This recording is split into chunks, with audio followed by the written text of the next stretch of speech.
Hello, everyone, and thank you for joining us for Ask the Experts. I'm Jeff Niebaum with your Better Business Bureau. On today's episode, we're going to talk about business and consumer scams and how, more than ever, it is more important to build trust in your organization so not only consumers can trust you, but also your employees. These are very uncertain times, and nobody knows exactly what to do or how to do it. But we're going to help navigate and give you some good tips in today's episode so you guys can remain successful. Let's jump into it. First, in trying times, it is all about building trust. Because at the end of the day, if you don't have trust, again, if your employees can't trust their owners, if consumers can't trust the business, what do you have? So how do you build this trust or keep building this trust? Let's get into it. First, be transparent. If you're unable to fulfill commitments, communicate immediately with your customers rather than disappointing them and having to rationalize the reasons after the fact. Second, be responsive. Demonstrate purpose and support for your community. Businesses can play a vital role in maintaining strong community, even in these challenging times. Next, embody integrity.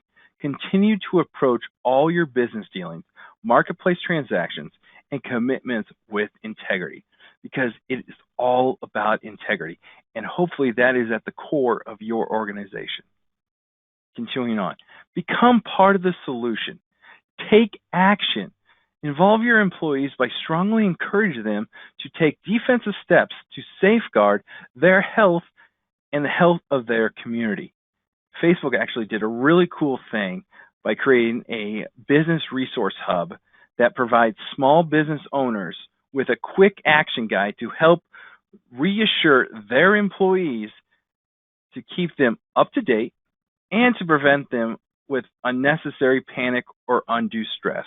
Because I think we can all agree that we are feeling more stressed out than ever because of the unknown. So make sure you go take a look at that resource guide that Facebook has created. Just go to Facebook and look up a business resource hub and then click on the quick action guide to access it. It's some great information. Next, stay in touch with your customers. Proactively share important information with your customers using email, your website, social media, and like what we're doing right now, video chat. You might include information about the measures you're taking to make sure your premises and products are safe and how you will handle customer inquiries if they experience expected delays. Lastly, keep yourself safe and informed. Stay current on today's information because it's ever changing by following credible official sources like the CDC, the World Health Organization, your local government health departments, your mayor's office, BBB, Small Business Administration. There are a lot of great organizations out there that are providing you with up-to-date information. And that's all you can do is stay up to date on it because, again, it's ever changing every single day. So some of the ways that BBB can help you do this is through our website, BBB.org. We always say 5 minutes of research can save you time, money, and a big headache. With everybody working at home, it's difficult because you're doing a lot of online purchasing because people are nervous about going into stores. And a lot of stores aren't even open anymore, so you have to do it online. But there's a lot of fake ads out there because scammers know that everybody's shopping online, so they're going to pump the internet full of false claims. So, I'm going to get into some scams in a little bit, but around this coronavirus, we have seen so many fake products out there. So if you're interested in a product that is surrounding the coronavirus, please do your research. Before you purchase that product, go to BBB.org and look up the company. See what kind of scam or what kind of history they have, how long they've been in business, customer reviews that that other customers have written, and see if they have any complaints. Also, look to see if their information matches up with the information that you found online. Because again, scammers are creating fake websites, and they are very good at it. So just double check and verify. Next, customer reviews. More than ever, I think customer reviews are important because, again, as companies are moving or have moved their employees to work remotely, processes are being changed, policies are being adapted. So please leave a customer review, whether it's negative or positive, because negative reviews aren't a bad thing, because companies can learn through mistakes how they can better themselves in the future. But if you have a positive review, please leave it, because in today's environment, we need positivity. We need that uplifting. So please remember that when you're shopping online. Leave those customer reviews, because it really can help a business strive into the future. Lastly, BBB has a really cool tool called Scam Tracker. And what Scam Tracker is an interactive map where businesses and consumers can view current scams that are happening in their state, their city, or even their region. You can also report scams, and that's what we want you to be doing. Is if you have been contacted by a scam, or if you see a scam online or through a website or on social media, please report it to BBB Scam Tracker, because education is everyone's best defense. And if you don't know about a scam, the chances are more likely that you might be taken by it, and that's what we have to try to stop. So please visit BBB.org Scam Tracker daily, because again, this is ever changing and we want you to stay up to date. So I talked about some of the scams that were going on, and this slide we're going to discuss the different types of scams that are going on.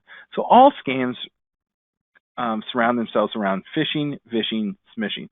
So phishing usually takes place in email form, but it also is through text. And what scammers are doing are that they're using an electronic way to try to fish information, your sensitive information, and get it. Just like you go fishing for that big trophy fish, that's what they're doing. They're trying to grab people's information, because to them, that's the big trophy fish. Phishing is all about voice. We've received and seen tons of robocalls over the last few years, and scammers, especially around the government relief stimulus package, are using phishing robocalls to get to you to try to say that they are with the government and they need your information.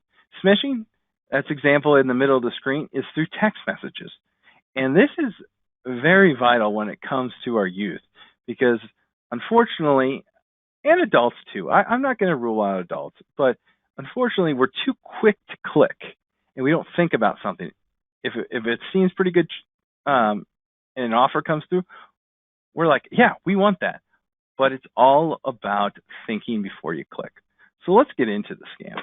So these are real scams that we have taken from some of our employees that have got solicited. This email scam right here is all about coronavirus, and masks are selling out. Masks are unlimited to supply, and scammers know this. They're taking people's emotions and using it against them. So there's a couple big red flags that we want to point out to make sure that you can start to look for when you were receiving emails, so you don't get taken by this. So in phishing emails, especially around like big things happening in the world, like the coronavirus crisis, they are going to take them and throw them into the subject line. So watch out for those big headers, those big subject lines that are attention grabbers. Like, let's look at this one. Coronavirus masks are selling out. They're using the coronavirus mask, like we mentioned. But also, here's a big red flag. Look at the punctuation and the grammar. Some words are capitalized, some words are not. There's no rhyme or reason. Another big thing is misspellings. Take action. That's supposed to say take action. So there are a couple big red flags right there in the subject line alone. What are they trying to do? They're trying to get you to click on this link right here. So they take you to a form or a website to fill out your information, your credit card information, your contact info, so that way they can use it against you. So if you see an email like this, please be wary. And the best thing you could probably do is just delete it. So I mentioned the government release scam just a few seconds ago, and that's what this text message is all about. Brittany, $1,000 USD to support you through the outbreak has been pre-accepted. Claim by clicking, and they put a link. Again, they want you to click on that link so they can put maybe some malware on your phone or get you to fill out some sensitive information. So stay away from it, all right? And tell your kids to stay away from it as well, because young adults are being targeted just as much as older adults, which kind of leads me into my next one, social media scams. That has been happening for a while, but has ramped up, especially during the coronavirus time. I think you can see when you're on Facebook, Twitter, Instagram, LinkedIn, whatever you're on, how everything is surrounded by the coronavirus. All posts are usually, a majority of them, are using the coronavirus in some format. And that's what the scammer has created, was $100 gift card to Starbucks because the stores are going out of business. Now, scammers know how much we love our coffee, and they know how much people love Starbucks. And so that's why they use this big name to try to trick you into getting a $100 gift card. Because who doesn't want a $100 gift card to Starbucks? Let's be honest. But realistically, you got to think, why would Starbucks be sending out this? It's because they're not. And scammers are using emotions and what they know that we like to use against us. So be wary. Again, if you're an adult watching this, talk to your kid about some of the social media scams that are happening. Next, IRS scam. It's tax season, and we just had an extension for our taxes to be turned in or filed. And so, but scammers are still going to use this against us. In this example, you see that it's an email, and they're actually giving money back. Again, all you have to do is click the tax refound online form, and again, misspelling, and just type in your information, your bank account, and boom, they'll put it in there. Not so fast. Scammers or the government will never contact you via email or phone call. All right. They usually just send you a letter. And again, if you get something in the mail or that phone call or the email, do your research. Go outside of what platform you're on. Go and search your local IRS office to see if that information lines up. But if you receive an email looking like this, it's a scam. So BBB has created some great resources surrounding the coronavirus. We've created a resource page that talks about some of the different top subjects that we've seen consumers and businesses that have contacted us. And so we have some great articles and tips on how to help navigate this coronavirus crisis. Also, we created a resource page for all our states right here. Since I'm in Omaha, Nebraska, I put up the Nebraska one, but all 50 states have a resource page on there with some of the top organizations that can help businesses and consumers survive these tough times. So make sure you check out those resources, because there are some incredible organizations that are giving great information and help to those affected. Well, that's all I have for today. Please stay up to date by following us on Facebook, Twitter, and Instagram. Just search @TodayWithBBB, or you can find us on LinkedIn by searching Better Business Bureau Omaha or Better Business Bureau Inc. if you're not in Omaha. And I update our social media daily with some new scams that are happening or new information that is happening surrounding the coronavirus. So please stay up to date. And if you have any questions ever, please email marketing@bbbinc.org. Well, thank you for checking out Ask the Experts for scams and tricks in this episode. I'm Jeff Niebaum. Until next time.